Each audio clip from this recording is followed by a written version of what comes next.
En este domingo en que iniciamos la segunda semana de Pascua, la Iglesia nos invita a reflexionar en el texto de Juan 20, 19 al 31. Se los leo. Al anochecer de aquel día, el primero de la semana, estaban los discípulos en una casa con las puertas cerradas por miedo a los judíos.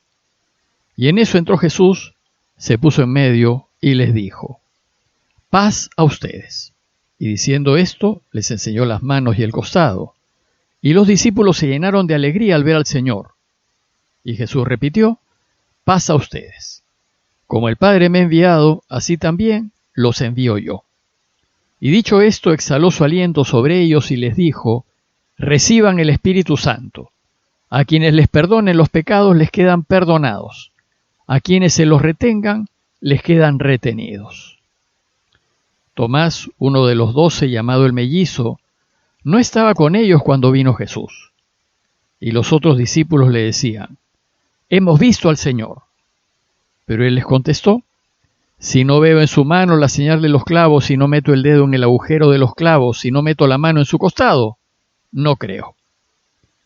A los 8 días estaban otra vez dentro los discípulos y Tomás con ellos. Y llegó Jesús, estando las puertas cerradas, se puso en medio y dijo: «Paz a ustedes». Luego dijo a Tomás: «Trae tu dedo, aquí tienes mis manos. Trae tu mano y métela en mi costado, y no seas incrédulo sino creyente». Contestó Tomás: «Señor mío y Dios mío». Y Jesús le dijo: «Porque me has visto has creído. Dichosos los que crean sin haber visto». Muchos otros signos que no están escritos en este libro hizo Jesús a la vista de sus discípulos. Estos se han escrito para que crean que Jesús es el Mesías, el Hijo de Dios, y para que creyendo tengan vida en su nombre. En la semana que sigue a la gran celebración de la resurrección, la Iglesia nos invita a profundizar en la comprensión de este misterio. Y lo hace invitándonos a meditar en las primeras dificultades que encontró la Iglesia al anunciar la resurrección de Jesús. Y la gran dificultad es la resistencia a aceptarla, pues volver a la vida es imposible. Pablo les va a decir a los corintios que el anuncio de la resurrección resulta una locura para los judíos y una necedad para los griegos. Y efectivamente, decir que Jesús ha resucitado es una insensatez a los ojos del mundo. Y hay que estar desquiciados para andar diciendo que un muerto ha vuelto a la vida. Sin embargo, para quienes fueron testigos de que vive, anunciar que Jesús resucitó es algo que no pueden callar. No pueden evitar contarlo. Es algo demasiado extraordinario para mantenerlo oculto. Además, a la primera comunidad, la resurrección de Jesús les transformó la vida. Por ejemplo, el libro de Hechos nos dice que lo poseían todo en común y nadie llamaba suyo propio a nada de lo que tenía. Ninguno pasaba necesidad, pues lo que poseían tierras o casas las vendían, traían el dinero y lo ponían a disposición de los apóstoles. Y luego se distribuía según lo que necesitaba cada uno. Bueno, pues esto no lo hubiesen hecho si no hubiese sido porque lo vieron vivo y porque su resurrección confirmó la validez de su camino. Hay que darlo todo. Veamos con más detalle el Evangelio de hoy. Este comienza diciendo que al anochecer de aquel día, el primero de la semana. La primera iglesia nos recuerda constantemente que Jesús se aparecerá a los suyos siempre el primer día de la semana, es decir, el domingo. Por eso en adelante se reunirá todos los domingos para celebrar la resurrección del Señor. Y después de 2000 años, seguimos haciéndolo.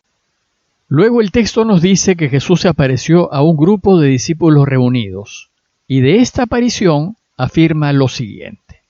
Primero, que estaban encerrados por miedo a los judíos, a que les pasase lo mismo a ellos. Segundo, que se aparece en medio de ellos y que su presencia les trae paz y les quita el miedo. les dijo: paz a ustedes. Tercero, les enseña las manos y el costado para que vean las marcas de la muerte y se convenzan de que efectivamente es Él. Las apariciones insisten en subrayar que a quien ven es al mismo Jesús vivo, el que murió, que no es una ilusión ni una fantasía. Les enseña las huellas de la muerte para que se convenzan de que el que vive es el mismo que fue asesinado. Y los invita a ver y a tocar sus heridas para que comprueben que efectivamente está vivo. El resultado es que se llenaron de alegría. Y cuarto, que el deseo de Jesús es enviarlos al mundo, así como fue enviado Él, para que anuncien la buena noticia de la vida a toda la gente. Y a fin de que tengan la fuerza necesaria para hacerlo, les dona el Espíritu Santo. Bueno, pues luego de esta primera aparición de Jesús a su iglesia, el Evangelio toca un punto muy importante. Resulta que el problema de la credibilidad del anuncio de la resurrección no fue solo un problema con los judíos y paganos. Los mismos discípulos, dentro de la misma comunidad, se resisten a creer. Al escuchar el testimonio de quienes lo vieron vivo, en un principio los discípulos consideraron que habían perdido la razón y que les había afectado mucho la muerte de Jesús. De hecho, descalifican el testimonio de las mujeres diciendo: ¿cómo estarán de afectadas que hasta andan diciendo que han visto ángeles que les han dicho que está vivo?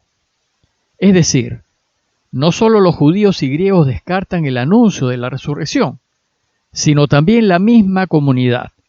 Y a pesar del anuncio tan apasionado y convincente de los que lo vieron vivo, algunos no se terminan de convencer y sostienen que es imposible, pues ellos lo han visto crucificado y muerto.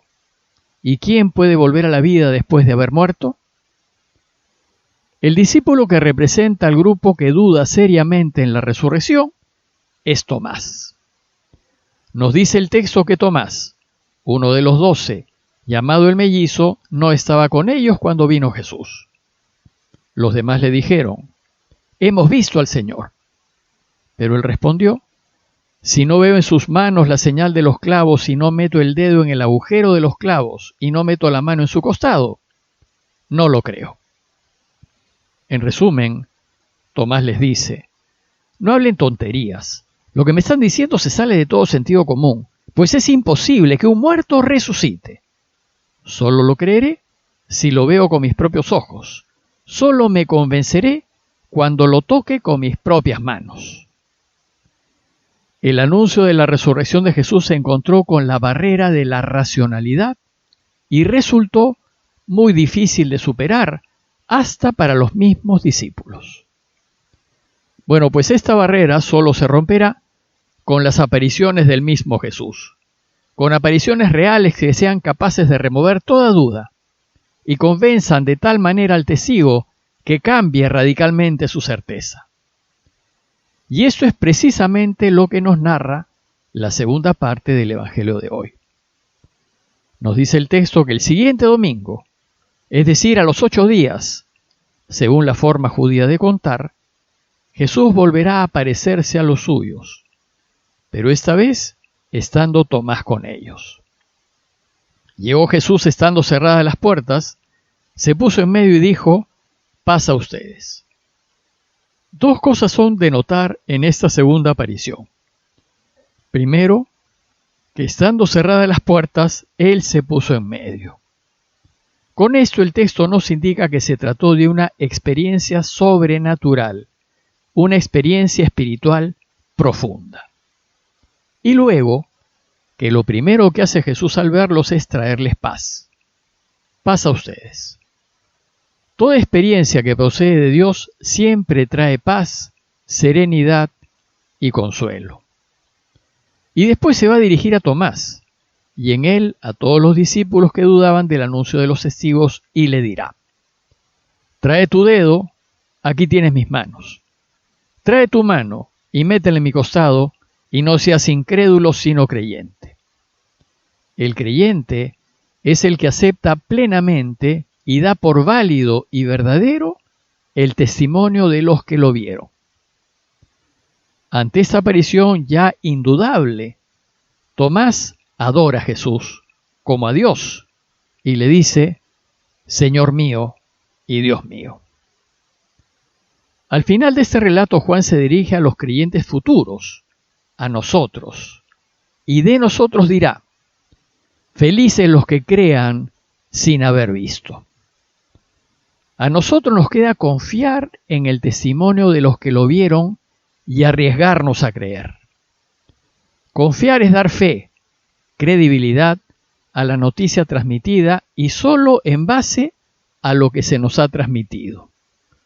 Sin embargo, llegaremos a convencernos totalmente cuando tengamos alguna experiencia de Jesús resucitado. Pues es posible descubrir aquí y ahora que efectivamente vive y que lo podemos experimentar hoy resucitado. Solo es necesario tener ojos para ver y oídos para oír a fin de descubrirlo vivo en tantos signos de vida que encontramos en el mundo. Lo cierto es que si no aceptamos que Él ha resucitado, nuestra fe no tiene sentido. Finalmente, el Evangelio nos relata la primera conclusión del Evangelio de Juan.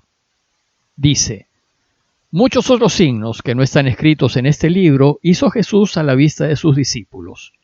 Estos se han escrito para que crean que Jesús es el Mesías, el Hijo de Dios, y para que creyendo tengan vida en su nombre. Aquí Juan nos explica el objetivo que buscó al escribir su Evangelio. Él lo ha escrito para que creamos. Creamos que es el Mesías, creamos que viva. Y para que creyendo tengamos vida en su nombre. Parroquia de Fátima, Miraflores, Lima.